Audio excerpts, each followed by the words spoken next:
So, guys, I think it's awkward to do this TexAgs Rewind presented by Specs in the Rollo Insurance Studio because apparently for weeks we haven't been shooting an intro. Nick made the decision to be like, you know what? We don't need to do no intro here on the show. Well, if they're not hearing from David Nuno, I don't think they really want to hear from anybody. But here's the thing. There was a time on the Rewind we provided some depth. And then we made it a joke. So maybe we'll just never do an intro again. How does that sound, Nick? I mean, that's less editing for me, so that's fine with me. I don't know. What kind of value? Callie, what do you think? Should we provide more value in the Rewind, or should just, hey, what's your favorite part? Nobody cares about your favorite part. I don't think they do. Do they care about Nick's favorite part? Probably. They don't care about my favorite part. Good one. Thanks. They might care about your favorite part. I care about your favorite part. This intro's already been too long. I don't know if we're all talking about the same thing. What? Go Hour, Olin Buchanan. It was good. Dane Bradshaw, SEC Network. He was good. Eddie Radosevich, Buzz Peterson, and Buzz Williams. Chad Withrow of Outkick. That and more. It is the Rewind. Check it.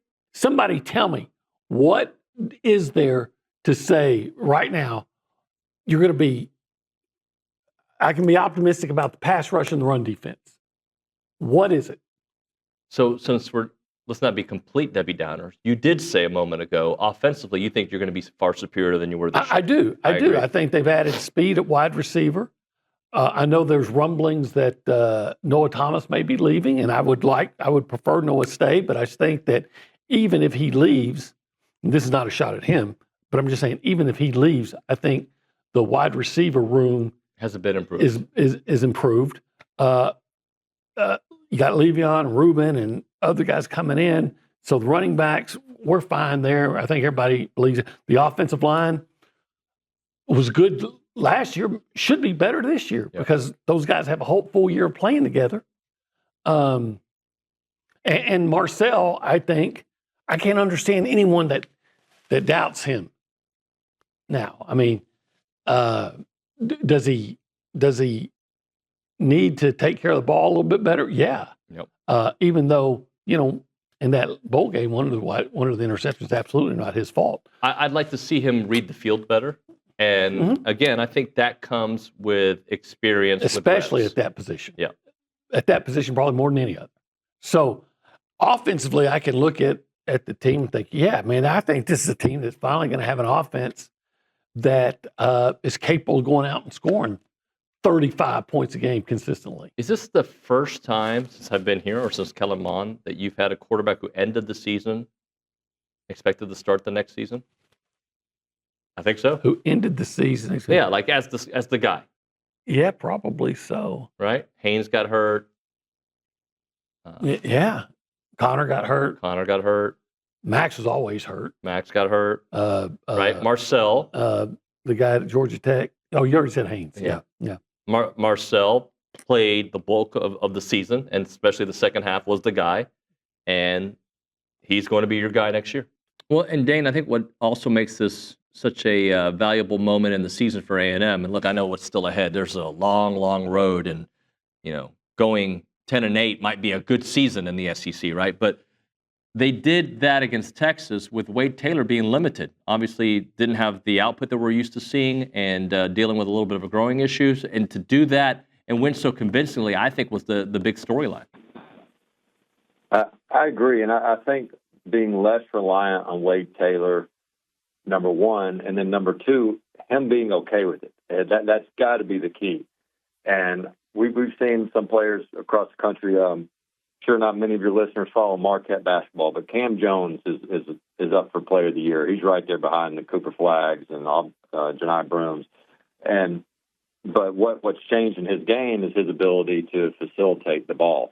And I think players see that, they read it. I'm not saying Wade Taylor is just ego-centered by any means, but as a player, when you start to be recognized for better leadership, better distribution, and team is winning, and y'all have had the toughest non-conference you've had in the past, I don't know, probably ever under Buzz. And all those things are you're still getting credit for all those things with point production and your maybe takeover game moments not as plentiful. I think that really helps the player embrace that lead role without necessarily saying, I gotta take as many shots as possible. All right. What is something that should concern you if you're an A&M fan? Is it just because you're in the SEC and like you got to do this so many different times with so many 12 teams probably making the tournament? Well, I think probably just the 3-point shooting. They went was it 2 of 19 and still won by 20? That's nuts. So their defense is certainly something they can rely on. Their Coach Rodney Terry said that he felt like they were the best 50-50 ball, in other words, loose ball team in America. You don't really have a stat for that, but when that jumps out on film that way, you've earned that reputation. Eddie, let's take a look at this basketball team. I was shocked to see the score against Alabama because, not that I'm shocked to see OU lose on the road to Bama, but I didn't watch the game. I just saw the score and some box scores about it. So what happened? Like, is Alabama that good? Was Oklahoma that bad on that day? What kind of give me the sum up?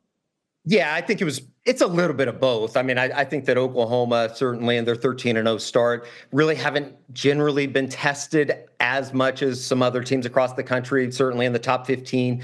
I think that they're more of like a top 30 to top 40 type team, need to make the NCAA tournament, obviously. In Porter Moser's 4th season, they haven't been able to get over that hump here and kind of waiting to hear their name called in the last couple of selection Sundays over the last couple of years. So, a lot of things went really wrong for Oklahoma. They shot the ball extremely poorly, dug a big hole. And when you do that against an Alabama team that's probably being slept on a little bit just in terms of a national perspective, I know that they were picked highly in the SEC pre-season. And even with the injury to Whitaker, Whitekiller, the guard, they're going to be okay. They got a damn good point guard in Sears, one of the most veteran players in the country. And then the size in the front court is tremendous with Grant Nelson and that host of guys. So a lot of things went poorly. They got their butts kicked on the boards, got out-rebounded by 25, 22 offensive rebounds, which when you look into Wednesday night and A&M come to town, we're talking to Porter Moser here in a couple hours. I imagine that defensive intensity and just what they didn't do in the SEC opener is going to be much talked about, as well as hitting the boards. They got to get more from the backcourt if they're going to have any chance of being a team that I think a lot of people around here think is Porter Moser's best team since arriving in Norman here now going into his 4th year. Well, I'm looking at these numbers. Offensively gifted, 82.5 points a game. Defensively keeping teams to 70 points a game. So where do they hang their hat? Is it with that guard play? Yeah, absolutely. And they played Georgia Tech a couple weeks ago in the SEC ACC Challenge, and Damon Stoudemire came in and he point blank said it after the game.